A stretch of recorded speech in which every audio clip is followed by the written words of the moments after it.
মাত্র ত্রয়োদশ জাতীয় সংসদ নির্বাচন শেষ হয়েছে গতকাল আনুষ্ঠানিক সরকারিভাবে ফল প্রকাশের আগে বেসরকারিভাবে বিএনপি ২০০-এরও অধিক আসনে বিজয়ের মাধ্যমে সরকার গঠনের দ্বার প্রান্তে।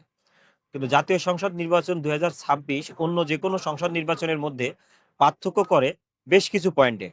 আপনারা জানেন যে জাতীয় সংসদ নির্বাচনের সাথে এবার গণভোটেরও আয়োজন করেছিলাম এবং গণভোটে হ্যাঁ বিজয় হয়েছে। সুতরাং দেশের বেশ কিছু ব্যাপারে সংস্কার হচ্ছে। সেই সংস্কার এবং ভোটের সার্বিক বাস্তবতার আলোকেই আমি কথা বলবো জাতীয়তাবাদী ছাত্র দলের সাবেক সহসভাপতি, সফল সহসভাপতি এবং ঝিনাইদহ জেলা বিএনপির সাবেক নির্বাহী সদস্য তারেকুজ্জামান তারেক ভাইয়ের সাথে সার্বিক নির্বাচনের বাস্তবতায় তার মূল্যায়ন জানার চেষ্টা করব। নির্বাচনের পরিবেশটা আলহামদুলিল্লাহ বেশ ভালো ছিল।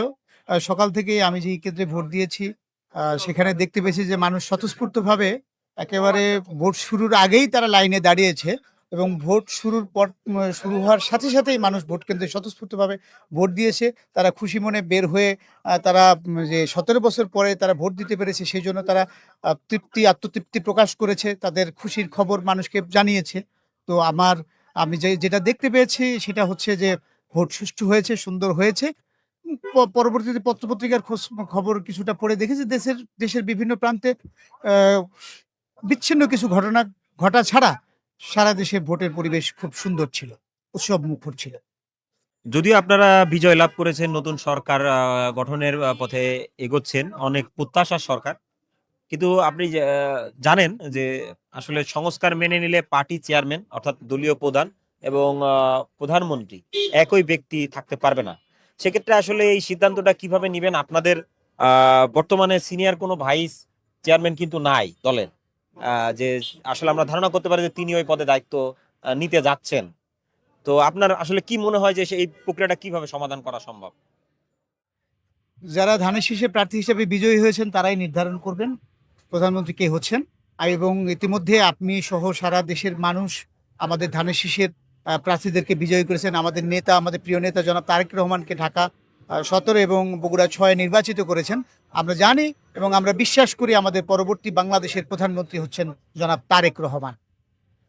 আর সংস্কার প্রস্তাব বাস্তবায়িত হলে পরবর্তীতে দলের প্রধান কে হবেন সেটা বর্তমানে পার্টির প্রধান যিনি আছেন, পার্টির চেয়ারম্যান যিনি আছেন, তিনি দলের প্রয়োজনে যে কাউকে যে কোনো পদে নিয়োগ দিতে পারেন। এটা আমাদের গঠনতন্ত্রে বলা আছে।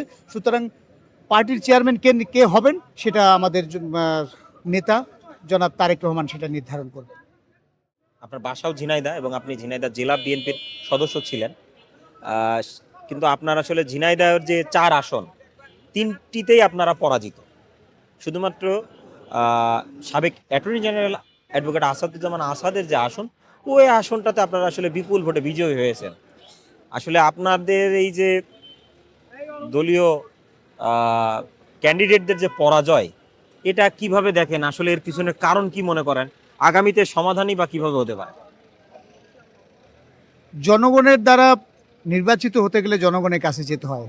যারা ধানের শীষে প্রার্থী হয়েছিলেন তারা আমি মনে করছি যে তারা জনগণের কাছে সঠিকভাবে পৌঁছাতে পারেননি। যে কারণে জনগণের কাছ থেকে তারা প্রত্যাশিত ফলাফল বের করে আনতে পারেননি।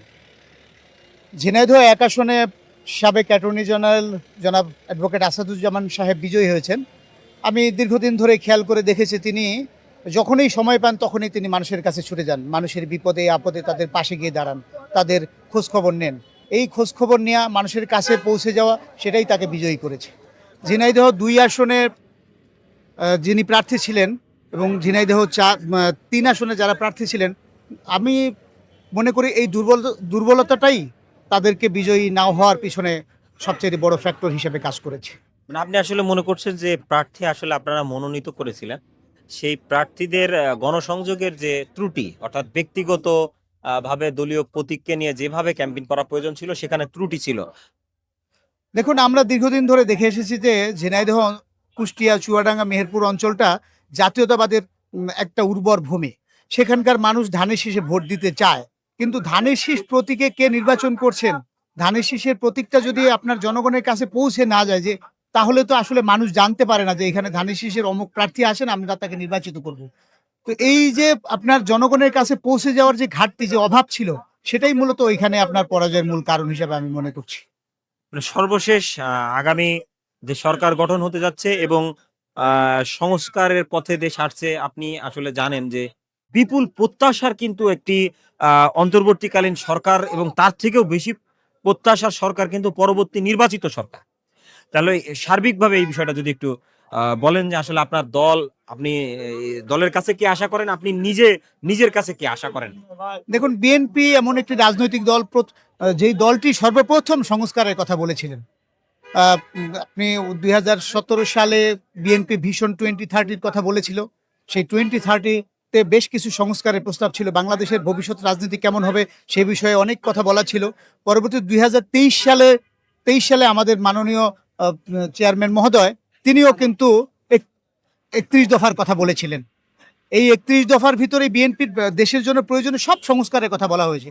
সুতরাং বিএনপি সবসময় সংস্কারের কথা সর্বপ্রথম বলেছে এবং বিএনপি সংস্কারকে ধারণ করে।